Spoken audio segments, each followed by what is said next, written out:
Hello, Rugrats podcast. Hola, Rugrats podcast. So, we were just in the kitchen talking to Eamon's dad, and we're telling him we have an episode, and he was like, Let me give you some advice. "I'm gonna give you a story." And pretty much the gist of that story is when he was a town manager. Winthrop. Of Winthrop, yeah. You want to actually go into Yeah, so when he was the town manager of Winthrop, he had to speak at a town meeting. He would always introduce all the town meetings, whatever.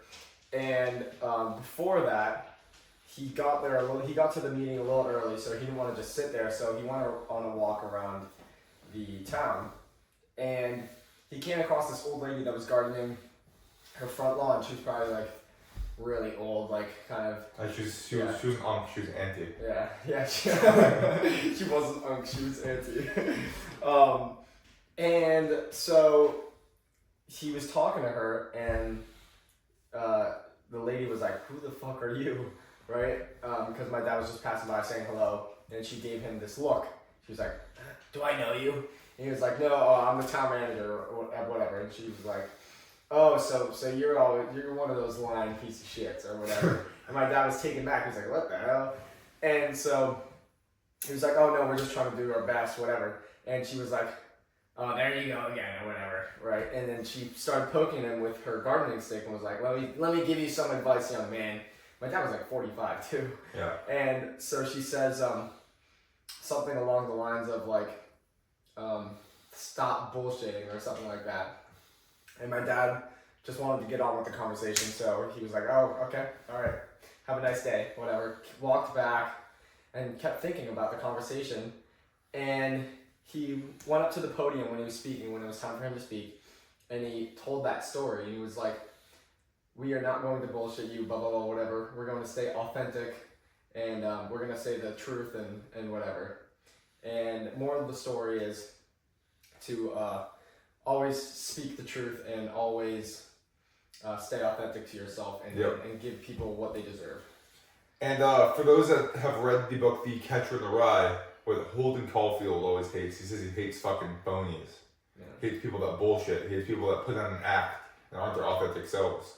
So what Mr. McKenna told us was pretty much this episode is going to be about portraying ourselves not only to do what we say, but to like back it up with our actions and not be fucking bullshit. Not be phonies, yeah. Because like, I mean, me personally, that's like, especially with a platform, right? A lot of people tend to just try and get content out there and spew things that they've heard or regurgitate things that they've heard other people doing just so that they can have a piece of content to post, right? Especially in the self-improvement community. And one of the big things that I do see, especially like with someone like Luke Belmar, I was talking to you about this. I mean, I don't want to put him on blast. He speaks Japanese. Yeah, he speaks Japanese and he just like fucking spews bullshit. Should we give a quick rundown of who Luke Belmar is? Yeah, sure. Okay, so Luke Belmar, he's your generic like Discord community guru, like hustler, entrepreneur, crypto guy, get money quick, break out of the matrix, etc. Yeah. And he was saying all this stuff like, "Oh, I'm from Argentina. I came from nothing." I came here on a one-way plane ticket. It was all the money I had in my bank account, type shit, whatever.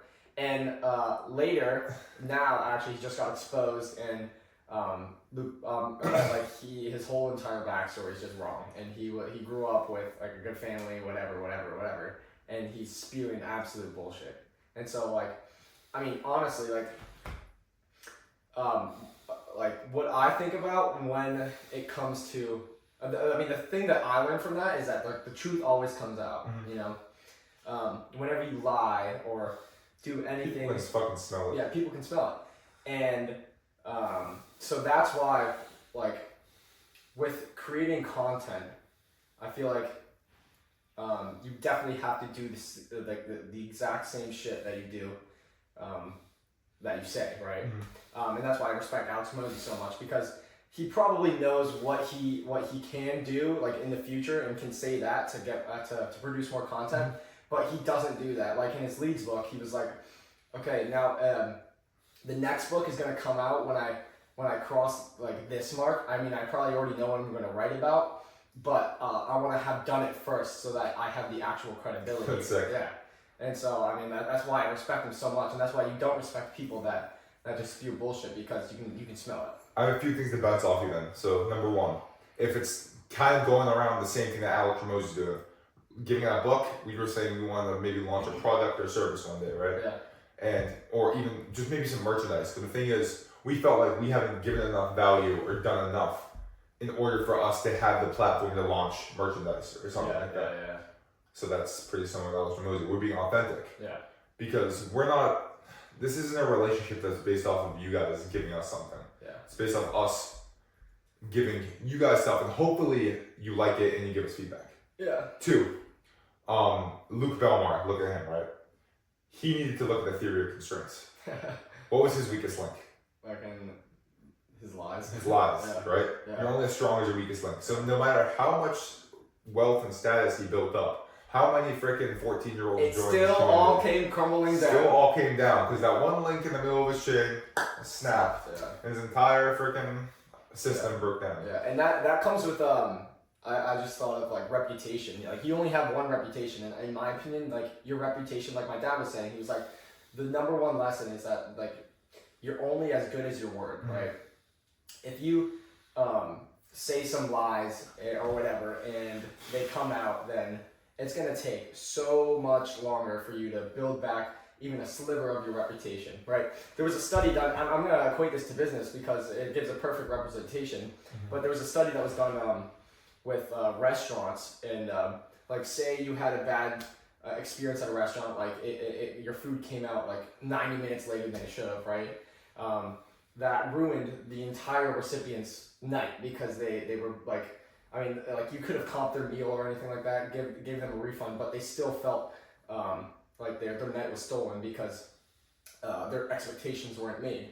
And so what the study found is that if you wanted to recoup your reputation with that customer, then you had to do not only give them a full refund and whatever, but you had to give 13x the amount of value more to even like recoup to the same baseline of reputation that they perceived in their mind to you. Holy shit. Yeah.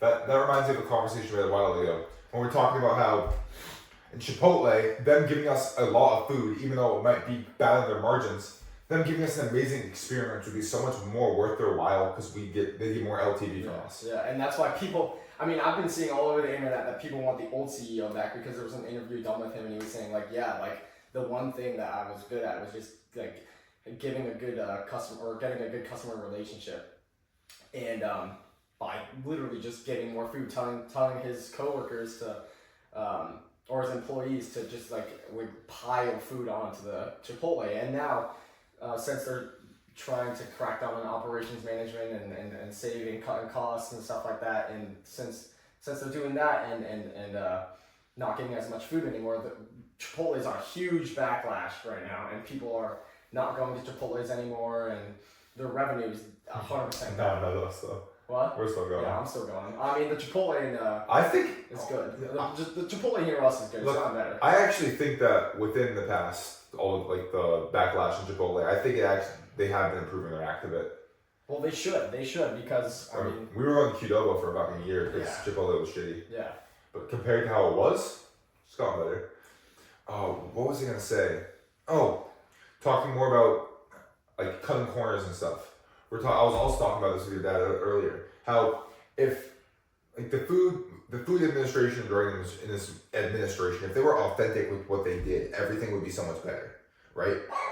Well, like I was saying, it's like the food and drug administration removing the authenticity and cutting a corner here, maybe make costs better as cheaper like synthetic material. Cutting costs here using like seed oils. Cutting corner here, cutting corner here, cutting over here, corner here. They lose the authenticity. They lose what their first mission was, which would be to give access to food to the population, to provide healthy food. And with that lack of authenticity, what happened? Yeah. It's terrible for everyone. Yeah. It ruins the reputation, slowly being ruined. And if they were to just maintain their fundamentals, maintain their integrity, then it would have been able to survive. And I think that is the same thing with business and the same thing with people. Yeah. No, there was especially in business, I saw a TikTok today about Dana White talking about a fighter, an old fighter. His name was Yoel Romero. And I love that dude. Really? He's the... No, he's a different guy. Yoel Romero? No, Yoel is the guy you're thinking of is the guy with the big traps. Yes, the Cuban. Yeah, no, is yeah, it Cuban? Yeah, no, this is a different guy. Another Okay. Cuban, but a really old Okay. fighter. Like back, like UFC 10 type shit. Okay. Like before it was big at all. Yeah. And what Yoel did was before or like the day before or like the week before every single fight, and it already got advertised everywhere, whatever, that he was on the main card. Yoel would go to Dana White and say, "Give me another 150K or I won't fight." After he already signed the contracts, whatever, and that, I mean, yeah, he made 150K, but because of that quick like cash out, for lack of a better word. Dana White. He's a sellout. Yeah, that sellout. After that sellout, Dana White fired him from the UFC and ruined a great relationship for the rest of Yoel's life. Like Yoel could have probably made so much more money in the UFC. He was like really big at that time. He's a good fighter. Great fighter, yeah. He was like a champion or something. He must have been the best fighter if he's able to fucking have that much leverage over the UFC. Yeah, but. Like, he burned the bridge, and look at him now. Like, he could have been worth so much more if he kept that good relationship, kept the goodwill with Dana White, and because he ruined his reputation with him, no one remembers his name. You don't remember his name, right? I don't know what that was. Yeah, so that's just a perfect representation of keeping good integrity and authenticity and not fucking anyone over. Yeah. You know? So, let's talk about it with this podcast. So we're telling people, not really exactly, but kind of how to live their lives, how we do it. Hopefully you guys learn a thing or two, right? So, but we don't want to say what we're talking about right now and fucking do the opposite because that's inauthentic. Mm-hmm. If people saw us doing this in the street and filmed us, our 396 followers would be ruined. I know, we wouldn't have a platform anymore. Exactly, no, it'd be awful. So, Eamon, since we started doing the podcast, what are some things that you have notice you're consciously trying to do more of or consciously trying to stop? Since I've started the podcast, I've definitely been trying to, it's more of an accountability thing. It's like a personal trainer per se, if I were to put it in perspective, where that personal trainer is, like, people can, like, they know how to lose weight, right? It's just eat less and move more, right? But they use a personal trainer for the accountability of it. The person from the outside looking in and saying, all right, now you have to wake up and do this, do that, and stay consistent. And it's the podcast is for me at least is more of an accountability coach, where if I make a piece of content or if I'm saying something on a podcast, then consciously or like subconsciously I'm thinking more about it of what I said and have more fire under me to do actually what I keep saying that I'm doing, right? And so it's definitely helped me with my accountability and consistency, especially with going to the gym. Like last year, I went to the gym 384 times, right? Yeah, I was the number one scanned person at my gym. Shout out Boom Fitness. Hey. Yeah, but you still didn't let me not wear shoes. Yeah. Oh, I got something interesting to say for you then, because I battle with this myself as well, but. You acting authentic, so you're backing up the personal brand of the podcast. Is that authentic? Backing up the personal brand. Ooh. It's very philosophical thing to think about. I mean, we made the podcast because we wanted to, that was authentic to us. Yes. And so if I'm following the brand of the podcast, I mean, it's definitely like a paradox in a way. It is. I've talked about this with my dad sometimes, because, not about the podcast, but I would have a debate with him about how, like, I would jokingly say, like, Dad, that's not very virtuous. Because my dad's, like, read Marcus Aurelius, he knows about, like, the Stoic philosophy shit. And he was like, oh, you can't be virtuous on purpose, or else it's not virtuous. Yeah. But I would always disagree with him. Because I always think, like, first making the conscious override, the conscious effort, doing that on purpose, to the point where it becomes habitual. When it's habitual, then it's authentic. Yeah. So us using the podcast as, like you said, a fire to motivate us and keep pressure on us to do the right things you want to do. It's giving me more of that activation energy, yeah. After we get through that habitual state, then it's very authentic. Yeah, 100%. Like, especially you love making content now. I see you're making, every single time that you're on your phone, I only see you editing videos or making sports sleep tape content or podcast content. Oh, but the video got a million views, by the way. Really? Wait, wait, let's just check it right now. Okay, that's crazy. 1 sec. Yes.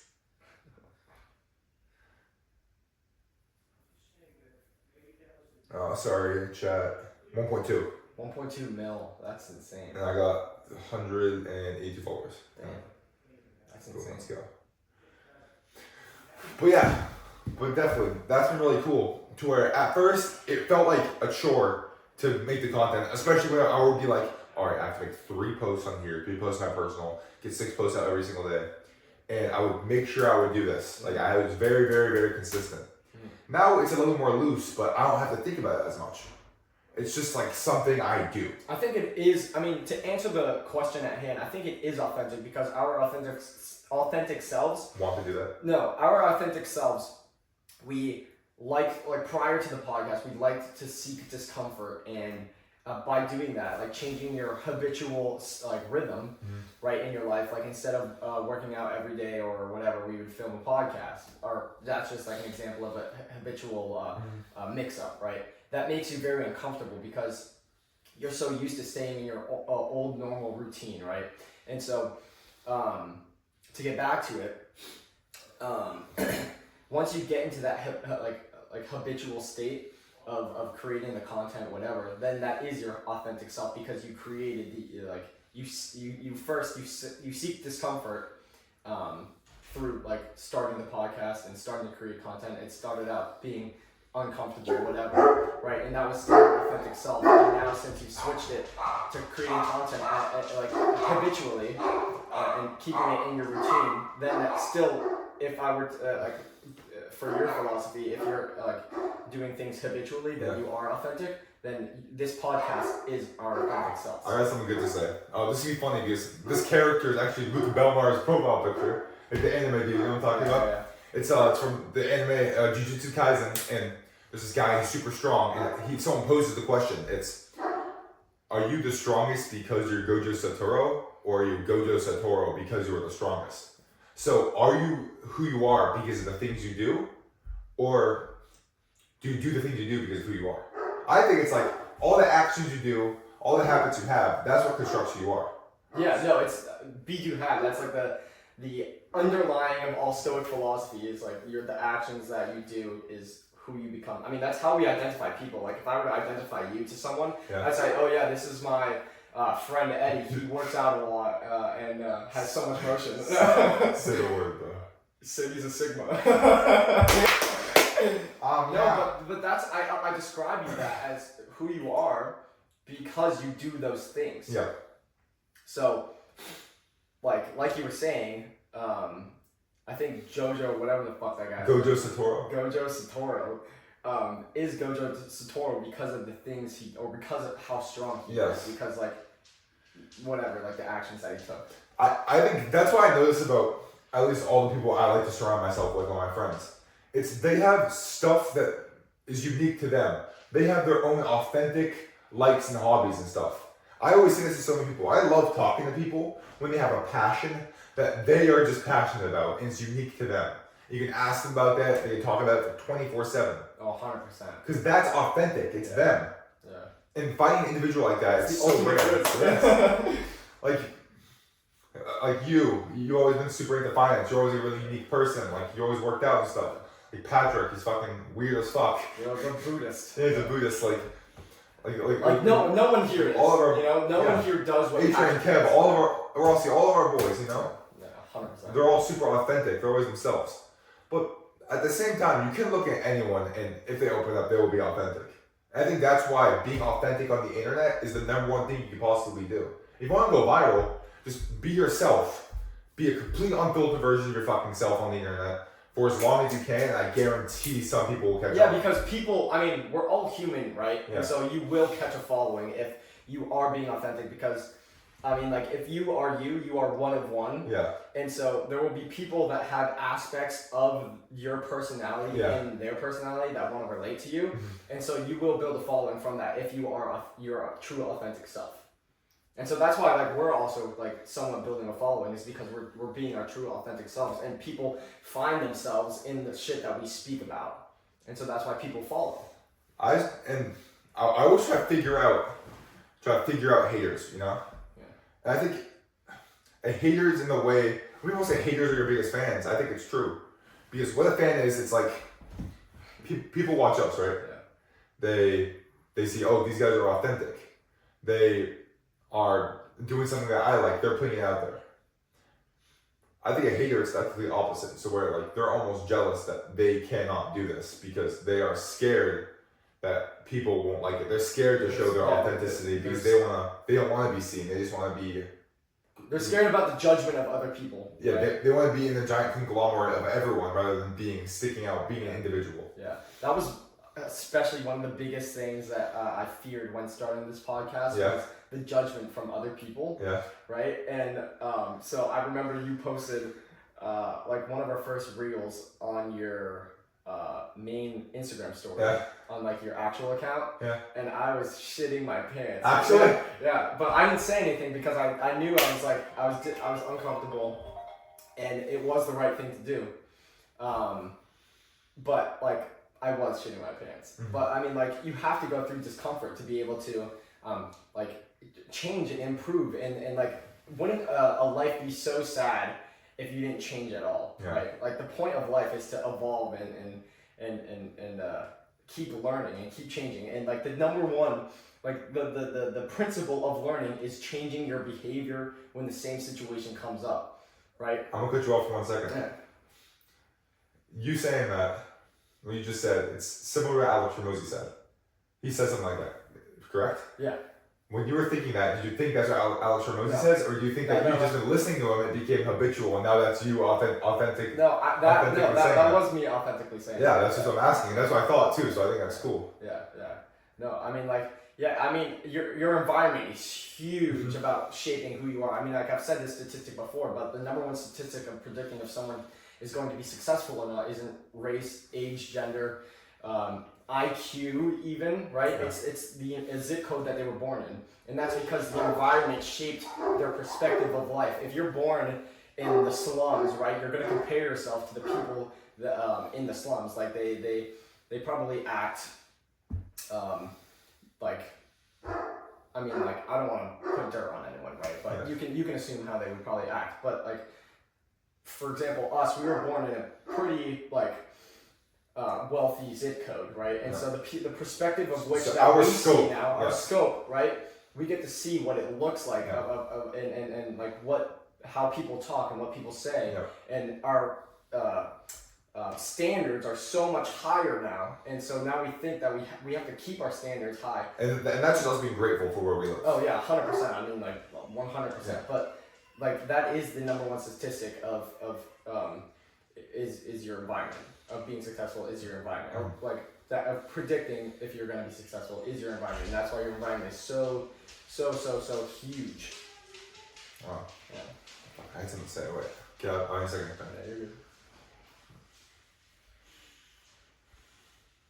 Oh, I got it. So when we're talking on here, as much as we don't really want to think about it, our subconscious mind has stuff we want to say, right? Yeah. And we're thinking that we're on the podcast, and we still have to somehow mold our words around trying to be perceived as how we want to perceive it, right? Yeah. So the podcast is always going to be a little bit inauthentic. Yeah. And I think when you talk to anyone, it's always going to be a little bit inauthentic because your ego is going to get in the way. Yeah. You can never fully get your actual thoughts out to words as best as you possibly can. Yeah. Like I was saying, I especially notice this one with girls and stuff. Like, I always try to say, like, I try to be as authentic as possible. That's one of the biggest things I do, because I cringe at myself when I notice I'm not being authentic.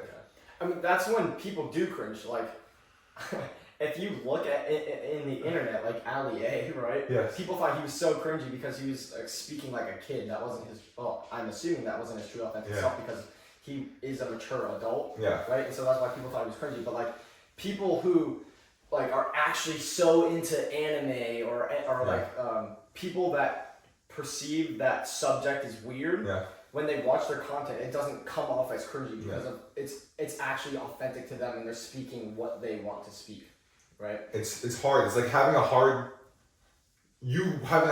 conversation with yourself is being authentic.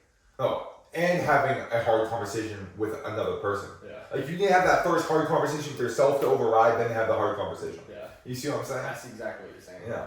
And it's just something that's very difficult for me.